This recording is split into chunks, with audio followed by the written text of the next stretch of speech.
Hey, okay. How are you? I'm doing good. So, how are you doing? I'm doing fine. Enjoying Friday here in Central Texas. Thank you very much, firstly, for giving me opportunity to interview you for my YouTube channel and podcast and for my channels.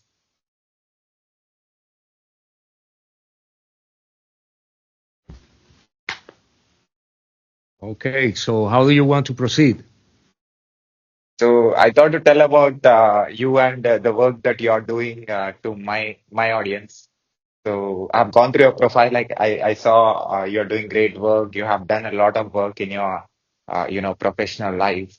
So, I thought to tell about some of your experiences and and also the present role and your responsibility.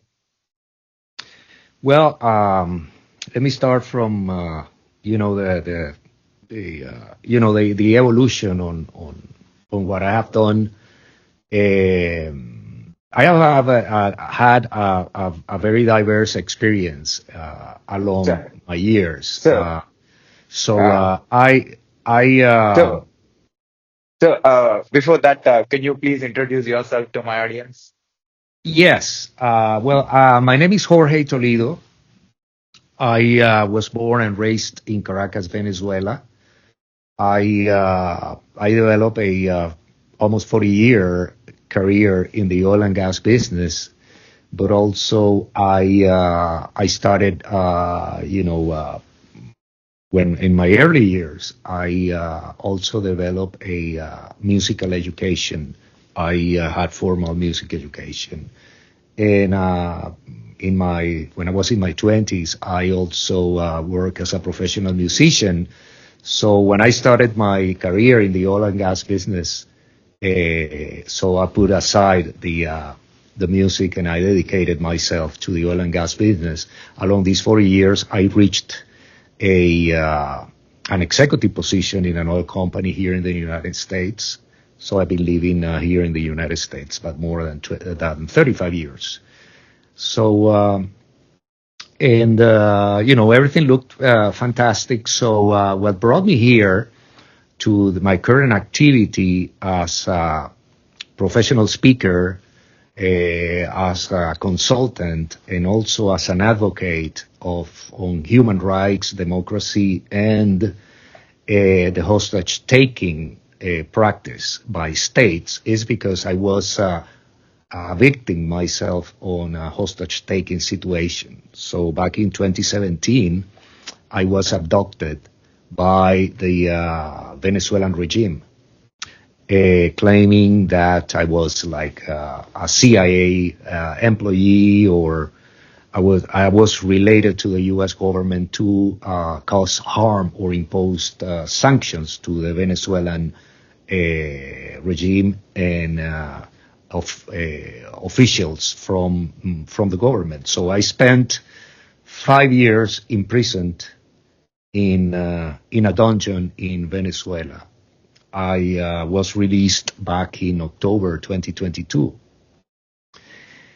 After, as I said, 5 years, and when I came back, well, obviously I retired from the corporate world, and I started, dedicating myself to the activities that I mentioned before. So I started, raising my voice in order to help to find a sustainable solution to the issue that I was a victim and a survivor, which is the hostage taking practice by authoritarian states.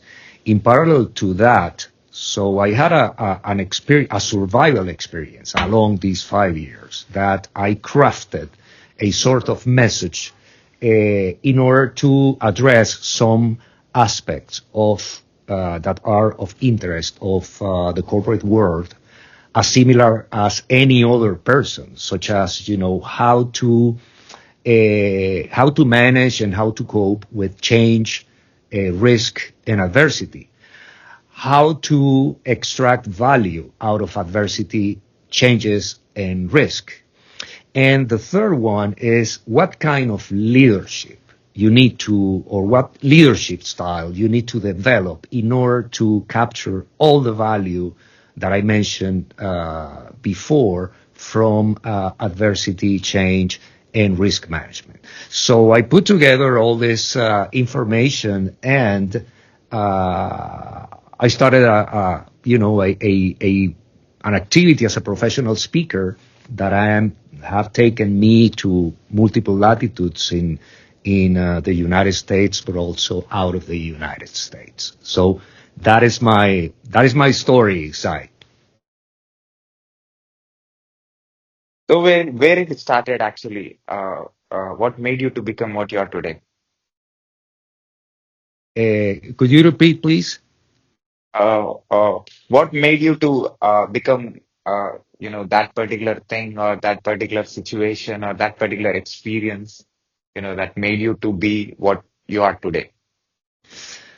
Well, obviously, my role as an executive of an oil company in the United States. That path that brought me to that position as an executive, all the learning and all the experiences in an oil corporation, as well as the foundation on education, which I include also my experience as a musician and in general in performing arts. Because if I speak about my activity today as a professional speaker, I think that when you have experience in performing arts, so you develop another set of knowledge as a communicator. So how to approach an audience, how to communicate a message, and in a compelling way. So I think that's just to give you a general perspective out of this is culture education and your own values as an individual is the foundation where you build all that structure that bring a human, to their current condition, as happened to me. So in addition to that, the traumatic experience that I lived by 5 years of imprisonment, so that it was like, the final stage of the journey that started, when I was released, and now I am, I am involved in this public speaking, communication, consulting, motivation, advocating part of my current activities. So how is the present role? How do you enjoy it? Well, I always enjoy being with people. So I'm the contact with people, the learning on different cultures, different situations.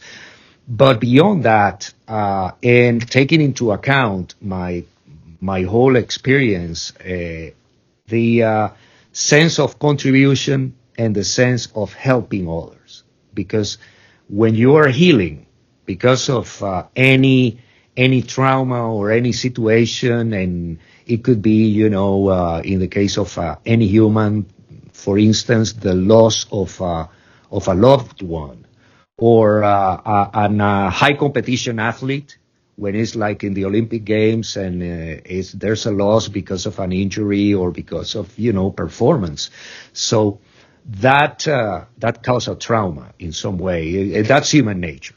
So when you help others and when you contribute to solve a problem or resolve an issue, that kind of helping others or contribution becomes a source of healing for your case.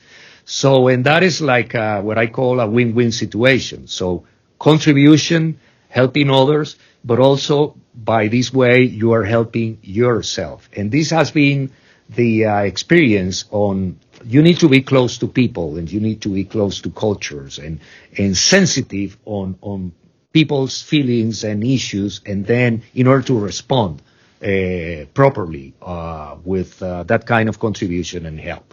That is a source of motivation in my case. So what you have understood or what you have learned from all these experiences talking with different people and trying to help them and listening to them and trying to give them the solution? Well, I think that besides the intellectual part, which is when you travel and you learn from different cultures and learn different languages, for instance. I think there's one component that is fundamental, which is the absolute respect for others. So when respect is on the table and is driving any relationship, so you develop something that is critical in today's world, which is tolerance. You become more tolerant to diversity. And respect drives you to understand that we are all different, but we all deserve respect. And we say, when we say we all, I am not only referring to humans, I am also referring to other, living beings, such as, animals or, plants, even the entire environment. So that respect also is transferred not only to your fellow humans, also to your environment. So just to give you an example, people that takes care on preserving the environment. So you can approach this intellectually, or you can approach this from the respect point of view. And when you think about the impact of global warming as an example, so and the cause-effect relationship, so that in some way is a manner of intellectualizing the issue on preserving the environment. But when a full respect of your fellow individuals and the environment is on the table, so the driver is something that is natural, so because you consider yourself part of the entire universe, therefore, if you preserve the integrity of the universe, you are preserving the integrity of your own life. So that is so that's why I discovered that when your actions are driven by respect to others and the environment and the universe in general, so that is when you develop a true tolerance to diversity and a true respect to the universe. You have worked in oil and gas company, and you also have a music background, and now you become a motivational speaker with all the experiences that you had. So, how do you define yourself having three different people in you? Well, I don't see this as different sectors or different areas in my experience or in my life. I think that what I have learned along the years is that all these areas are related, they are correlated, and they are integrated. When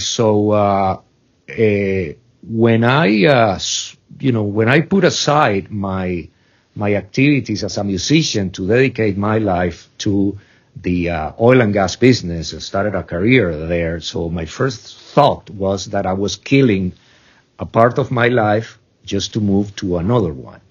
But along the years, I noticed that all my experience as a musician provided me some tools that were useful for developing and fostering my career toward becoming an executive of an oil company. Because when you're doing business or regarding what you do, you're dealing with people. The people factor is very important. In my experience in the oil and gas business, 80% of my activity was related to people and 20% was related to the business itself.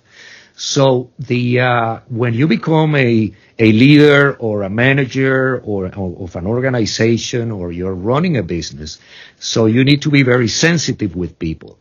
And that is where the artistic sector in my life played a role, because art is strictly related to the human inner side, which connects you with other people.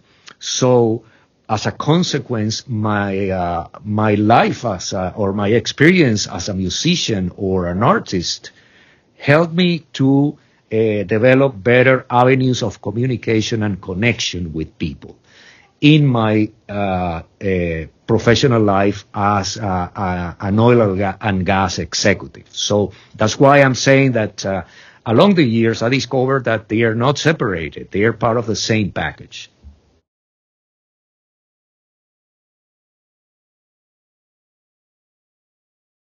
Is there any particular incident or something that made you change completely? Well, I think recently the major incident that I lived was this situation of being taken as a hostage. That was like a before and after my life.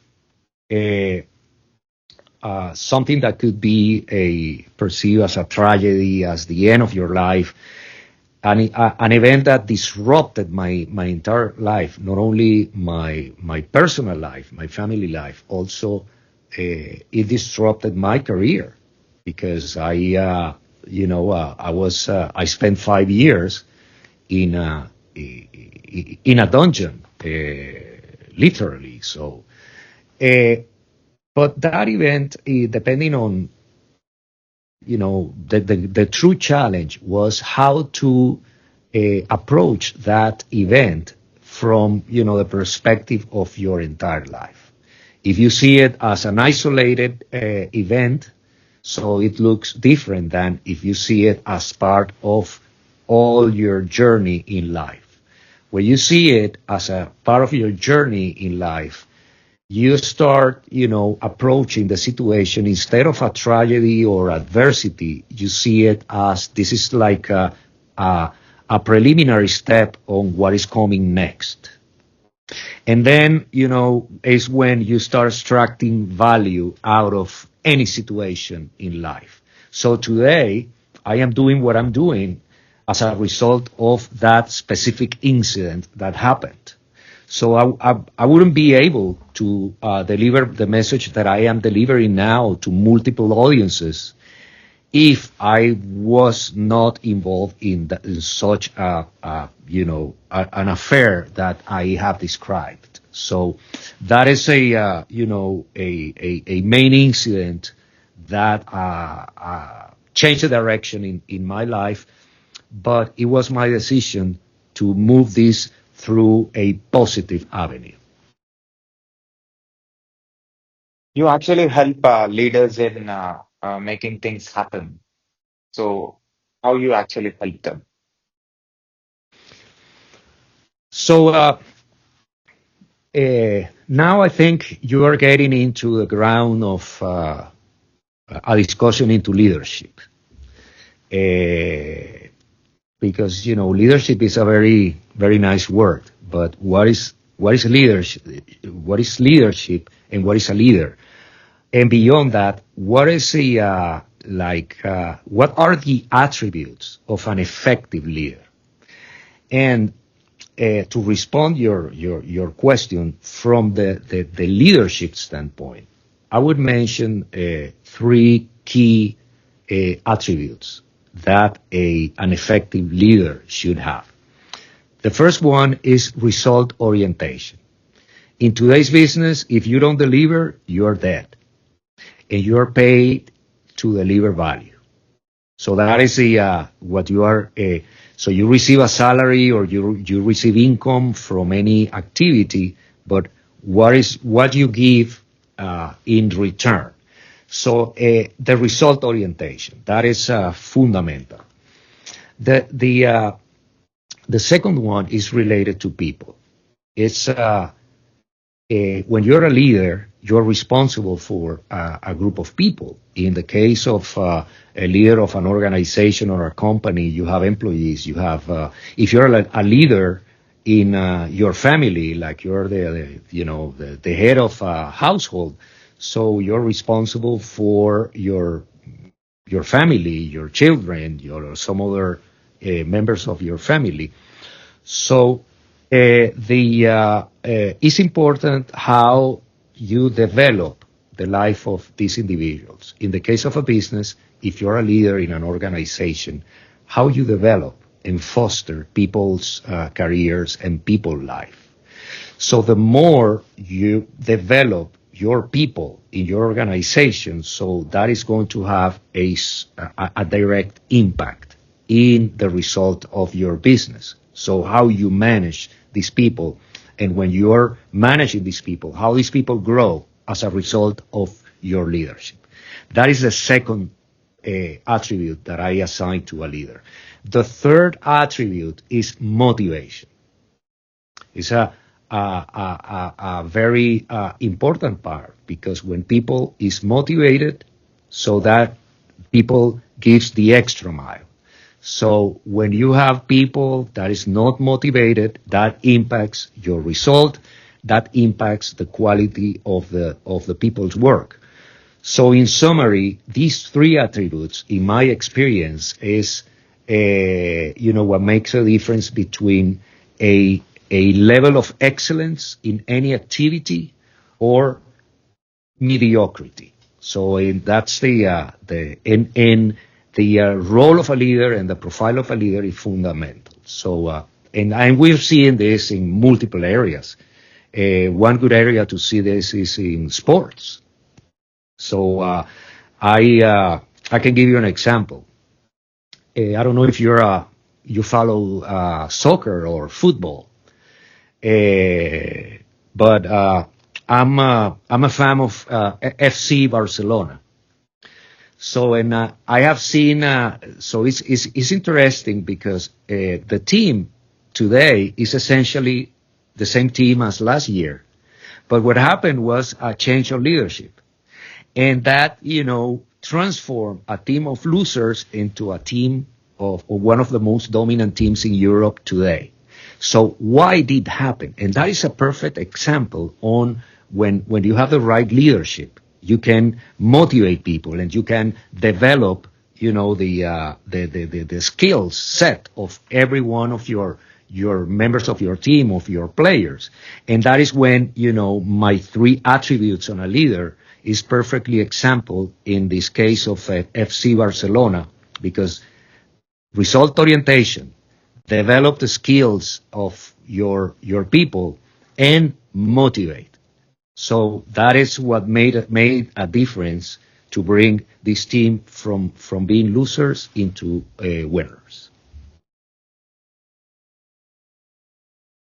So, people coming from different backgrounds, having different experiences and having different knowledge about different subjects, and one person leading them and motivating them and making things happen. So, how this, how to get success with a collection of completely different people. Well, that's when I'm going back to one of my thoughts or the keywords that I mentioned earlier, which is respect. So I recall back in the 80s when I started my career in the oil and gas. There was at that time I was working for Exxon, and at that time there was something en vogue in the corporate world that was the value of diversity, and the response of the industry was to see this from the mathematical or intellectual standpoint. Like I have a team of 20, so if I want to be diverse, I have a balance between women, people from the local nationality, foreigners, and different ethnicities, and then I build my package, and now I have a diverse team. But in true diversity is when diversity is driven by respect. So that is when people find, or you bring people to the right position or the right role based on their true values or skill set, etc. So that is when everything is driven by that, by the respect of everyone's life and skills and capabilities, and also taking into consideration limitations, and having the vision and the intelligence to put the people in their right place. So that is when, you start building a cohesive, diverse team based on respect. So that is, a different approach, but in my experience, is a more sustainable approach. So you can, start getting into a growing curve on people, and that is going to impact positively your business. Great. Tell me about you as a professional speaker. Well, I've been speaking, I would say, all my life. When I was in college, I participated in debates, multiple debates, etc. I was, always, speaking to people. I also loved to learn different languages, and that allowed me to communicate with different people in some way. I had the benefit in my life to travel to many places in the world. So I've been exposed to multiple situations that have, demanded a communication. So that has been the story of my life. When I got into the corporate world, I am a downstream person in the oil and gas business. That means that my whole experience has been in supply, trading, marketing. I'm not a guy of, being in the oil well operations or in a refinery. I'm more the business person. So when you're in the downstream side, you are more exposed to people who perform transactions, customers. In my case, I was involved in gas stations, lubricants, trading of gasoline, diesel, and that type of stuff. So, and that, demanded from me to develop better communication skills. So this was a result of an evolution. To be honest, I didn't plan for becoming a professional speaker today. I think this is a consequence of what happened before. But also, I have to mention again my experience as a musician, and also in some other performing arts, such as theater, or even modern dance. So performing arts, meaning that, you are developing your art in front of people. So in some way, an artist is a communicator. So in that kind of communication is, I would say, a fundamental element in my development that took me today to become a professional speaker. Obviously, I am taking my life experience from being, taken as a hostage by 5 years.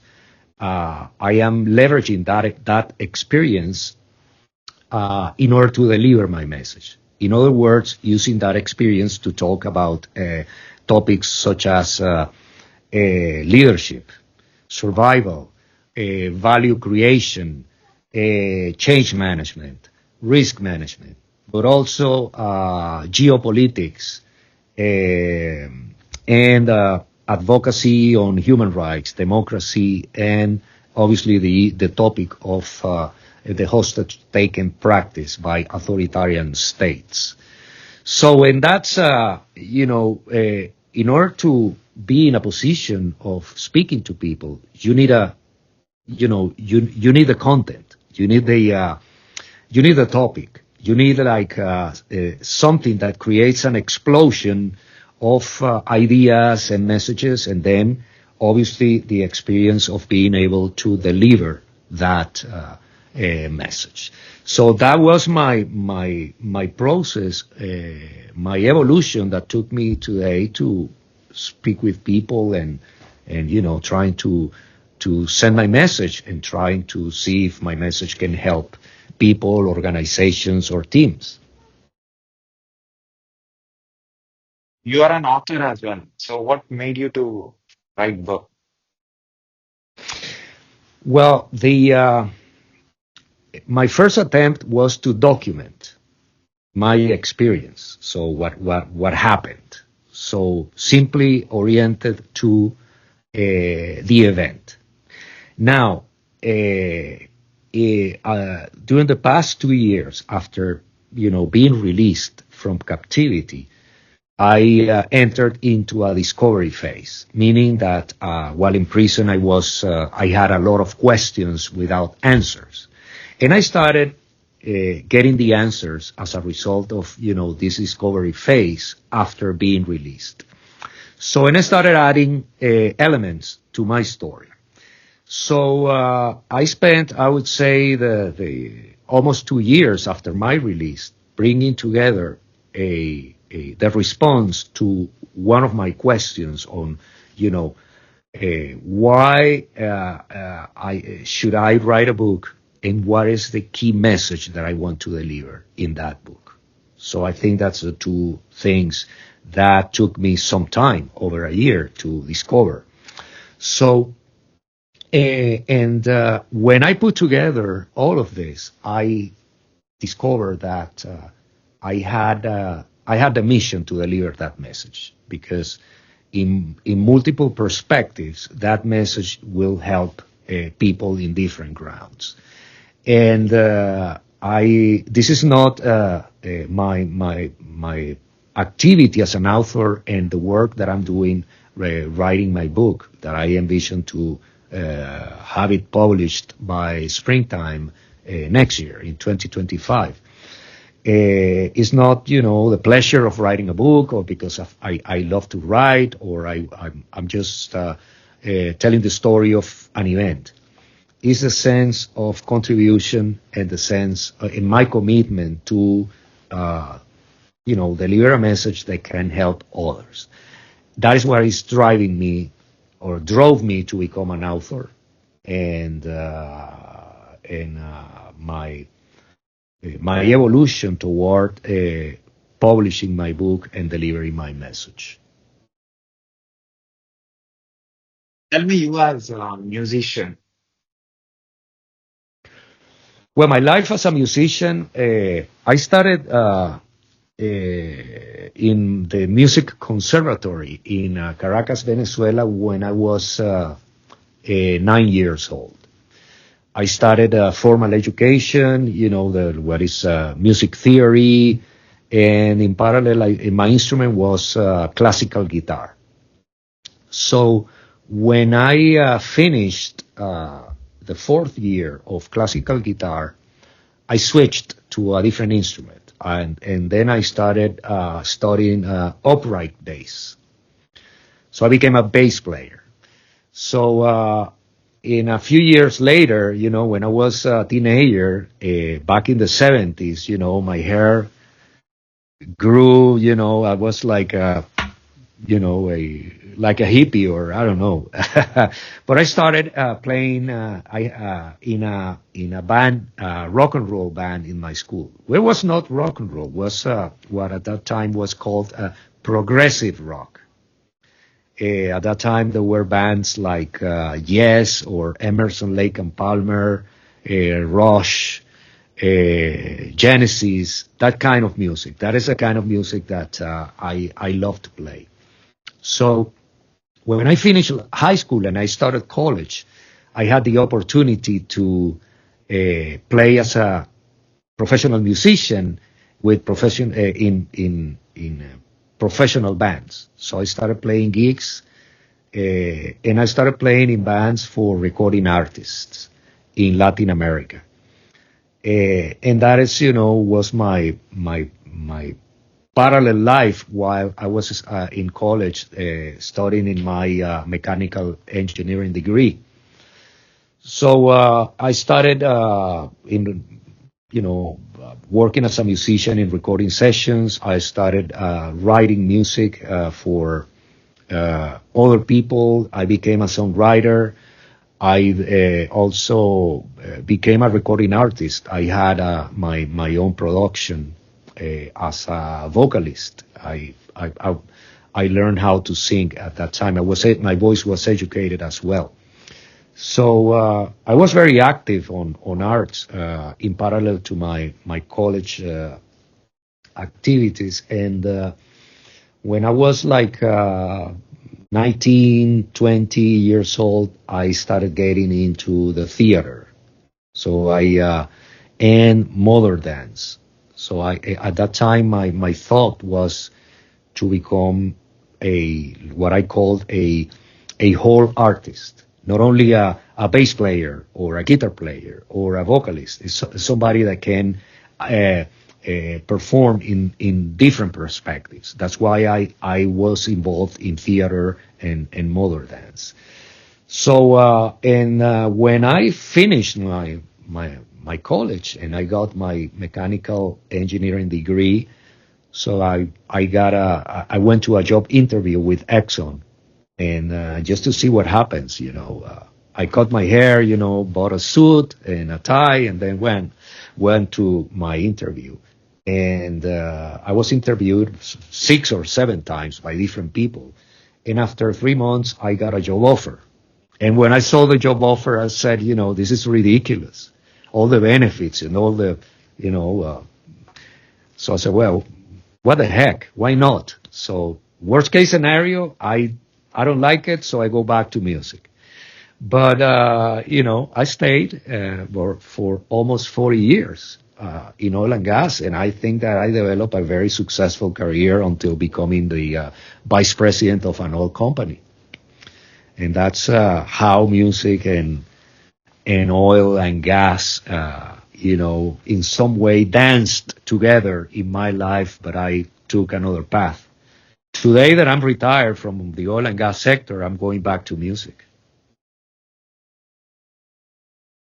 So, what's your overall experience of this 1775 days? Well, in that ordeal was brutal, in multiple perspectives because of the conditions and because of the motive of my imprisonment. The true motive of my imprisonment was to use me and some other colleagues that were with me in captivity, was to be used us as bargaining chips or as element of coercion with the U.S. government. So, in other words, they took us as hostages to negotiate us with the U.S. government. That was one part of the brutality of the. From that regard, since state was the one that performed the hostage-taking practice, they used all their legal system, the system of prisons, just to perpetrate the crime. We went to trial, and we were sentenced. We were found guilty of a crime that never occurred. So there was a sham trial with a fake evidence that accused me and my colleagues for a crime that didn't occur.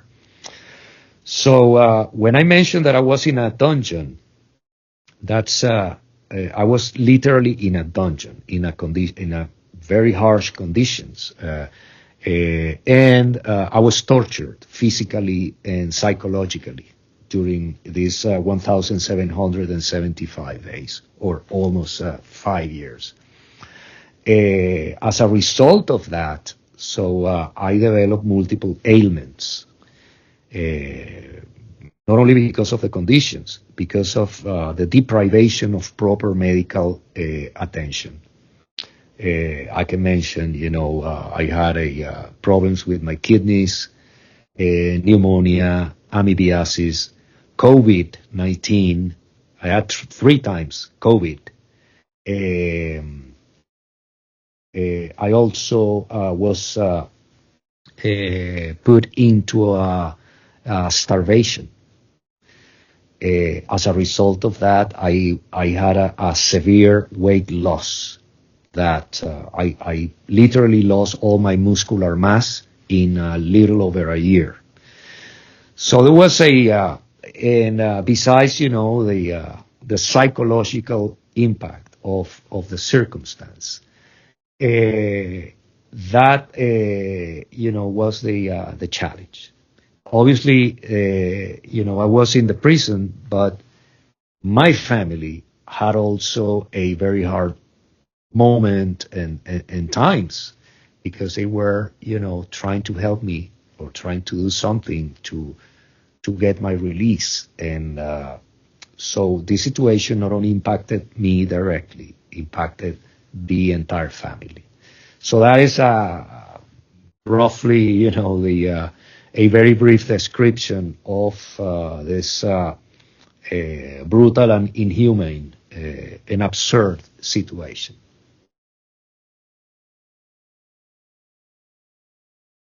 Oh, is this your own company that you're working for?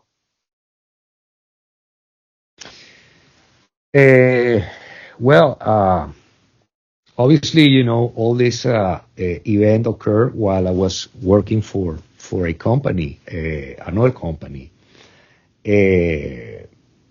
But when you're in a situation like this, like a geopolitical affair, so the only one that has like the authority and the power to do something for get you released is the government. That means that we are talking about government to government discussions. We are talking about diplomacy and politics. So there's no attorney, no company, no family, with the power of getting you out of that situation. So the only thing that the company could do is just to support your family and try to, help you to navigate these troubled waters until the end.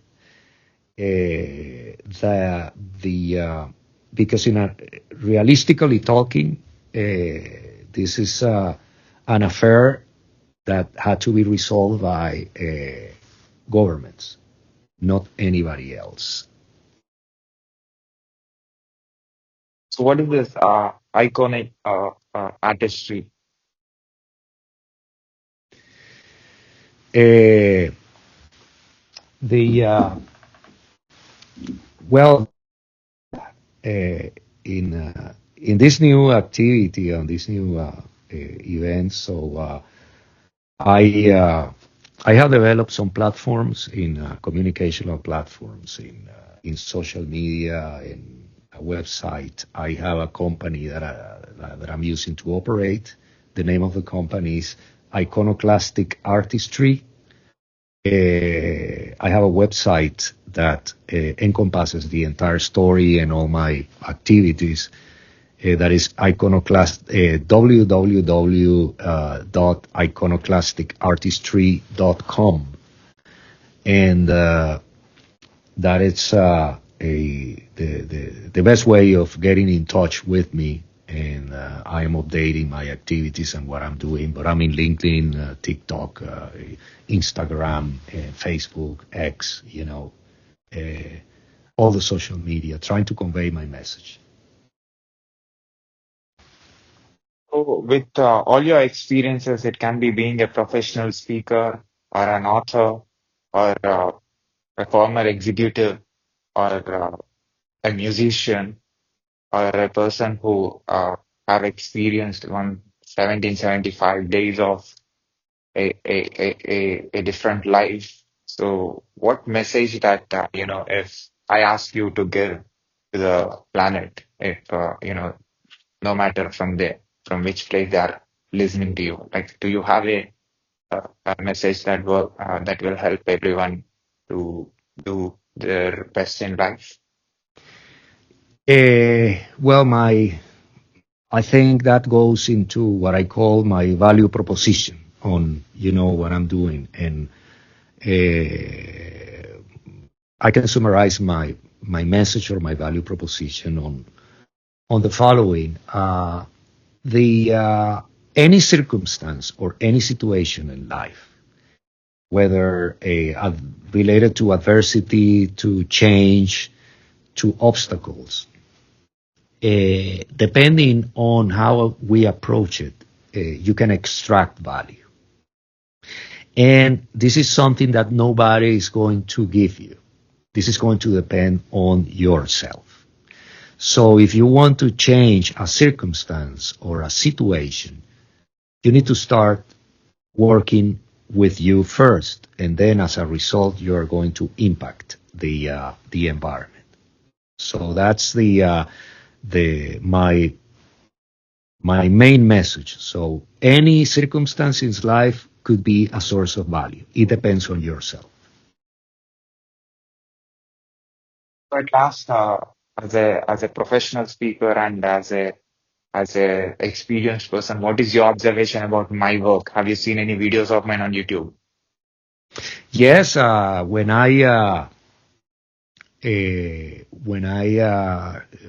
touch with you, obviously, I started getting into your work, and I am very open on the type of avenues where I take to convey my message, and I think you represent a generation clearly. So a generation that is taking leadership to contribute on getting a better life. You're using a tool which is, communications, your message, and the people that you interview, the profile of the people that you interview. And I said, I want to be part of that. So I want to have the experience of, having this dialogue with you, because I think that we are going to change the world on the positive if we develop the proper type of dialogue amongst people regarding your ethnicity, your location, your social, economical, or cultural background. And that it's I found a degree of fitness of being part of your program, and that's why I said, well, I want to do this. I have done masters in software engineering, also bachelors in computer science and engineering. Right now, I'm working as a DevOps engineer for a London company. That's my full-time role.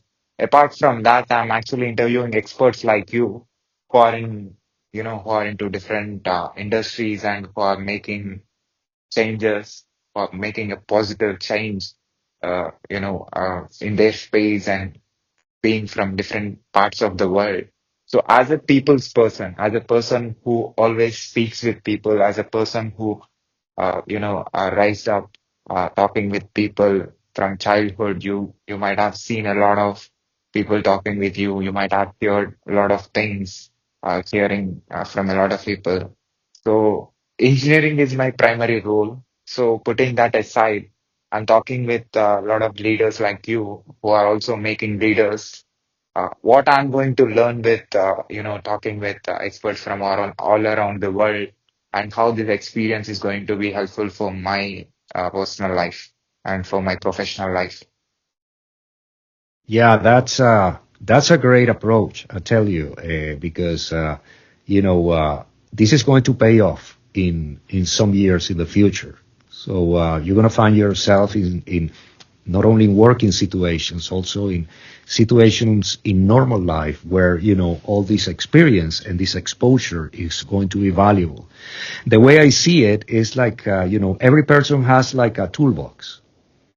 And when you start, learning and developing yourself, you get new tools, and you put these tools in your toolbox. And then in the future, when the more tools you have, the more resources you have available for facing any situation in life. So that's why all these processes of professional or life related are important to get new tools into your toolbox. And the more tools, the better, position you have to face any circumstance in the future. So experience is valuable, but also talking to people, dealing to people, because people is also a source of information and a source of wisdom as well. So that is at the very end, you're going to find yourself with a huge toolbox with very sophisticated tools, and that's the objective in my standpoint. Great feedback. I'm going to keep this in my mind. Uh, and can you spell your website to my podcast listeners who wants to know and the work that you're doing? Can you spell it who are listening to you on audio? Yeah, sure. Um, uh, it's I think that the as I said, dialogue is I think one of the key solutions of the world's problem. The more dialogue is promoted, the better options we have to resolve critical issues in the society. So I think that your effort and your role that you're doing in your podcast is important because of your diverse audience, but also you have a very diverse portfolio of people where you establish dialogues. So and you are young. You represent that new generation of people and professionals, humans that are going to have a critical role in the future to preserve the society and preserve the planet. So that's I checked several of your podcasts, and I liked some of the topics that were addressed, and the way you addressed very accordingly to your generation. So that is important, seeing that new generation taking leadership, because we're going to need new leaders in society, and you have a role. So you're the best example. So if anybody want to learn more, it's just a matter of checking your YouTube channel and see some of your programs, and they are going to understand what I'm saying. Thank you very much, sir. Uh, your website, can you share your website with my audience? Oh yes, my website is www.iconoclasticartistry.com, and I selected that name because my life and my role as a professional, as an artist, is iconoclastic. So that word defines my life and my experience. So that's what I wanted to use, and that is the name of my company, the one that I'm using today to operate. And that is the best way of learning about what I'm doing, my experience, and my story, and in my book within the next few months. Great. I'll put the website link in the description of this video on YouTube, also in my website as well. And also I'll put your website link on the screen as well. People who find this video anywhere in the internet can able to see your work and can able to follow you and can learn a lot of things that you share on the internet. Yeah, thank you. I appreciate it. And thank you very much for inviting me to your podcast. I enjoyed the conversation and the time, speaking with you. It's an honor, sir. Can I put this video on my YouTube channel with your permission? Yes, of course. And also, can I put this audio and video clip on my podcast, website, internet, social media, everywhere with your permission? Yes, you have my permission. Thank you again, George, for your valuable time and sharing some of your experiences and telling about your work and answering to some of my questions. My pleasure. Thank you for having me in your podcast. I appreciate it. Thank you, sir. Take care. Take care. Thank you.